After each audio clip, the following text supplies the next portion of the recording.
Likes and dislikes, haha! Get ahead.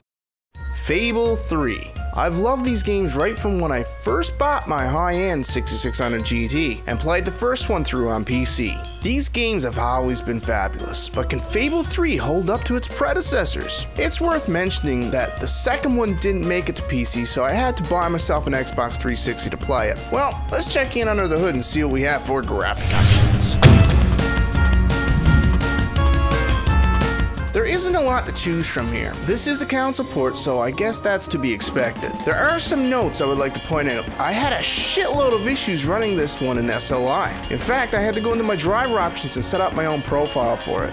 Here are the settings from which I had to change. Once I did this, I was able to hit 60 frames per second almost everywhere. Well, let's begin this journey and move on to its story. You've all been through some difficult times, and the king has been too preoccupied to treat you as he should.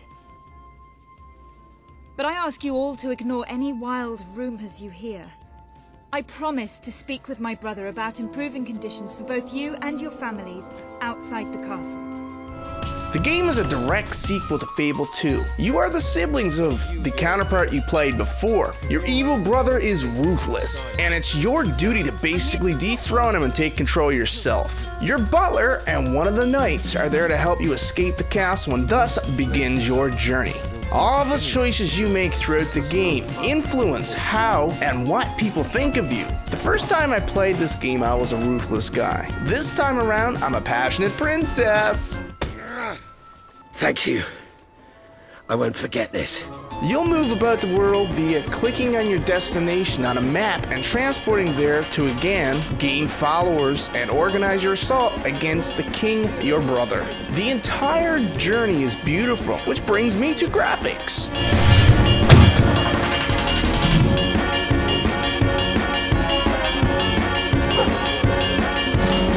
Hi, Jimmy. Back from killing some dwellers. Graphically, the game is gorgeous. You can walk through the world nearly exploring every nook and cranny. Sunrise bring out the atmosphere and all the trees move with the wind. Shadows are some of the best I've seen, and textures are at the very least just above average. One thing you guys should know about me now is that I love a real-time day and night system. This game has implemented this very thing. So now you can watch the shadows move with the sun and enjoy moonshine at night.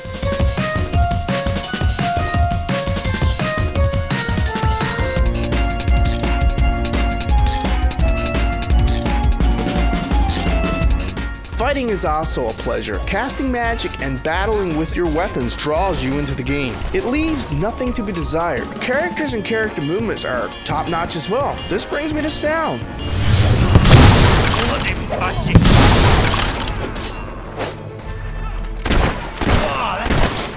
This is a game where the sound really does stand out. Voice acting is top-notch and British. I had to add that in there. Though the music didn't have Bach or Jim Morrison, it did have a team that created something to only add to the overall mood of the game. It's superb. I also have to point out that I did get some oddities and whatnot with the sound effects. It didn't happen all that much, but I need to point it out. Every now and then you'll get this strange sound for only a brief second, or the sound would go choppy. This leads me to gameplay.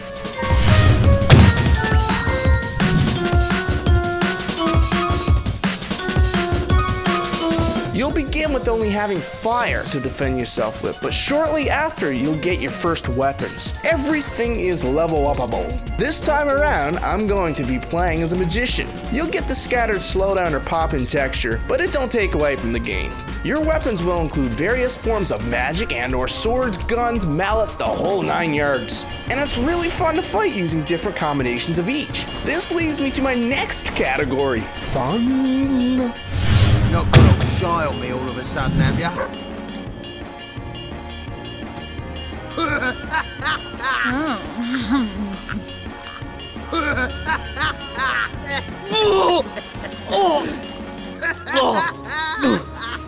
All these things mentioned above unites to make this one of the best adventures you can get on the PC. You can play as you want, evil or good. You can even buy houses and rent out, take a wife and have children. This game is epic from the very meaning of the word. It's a great game to play instead of all the first-person shooters I know a lot of you have been playing. You even have a dog. No, I prefer having a cat, but I never had a choice in the matter. The game is one of its own when it comes to distinctiveness. I don't know of many other single-player games that look and feel and play like this. This adventure is beautiful, memoric, and fun.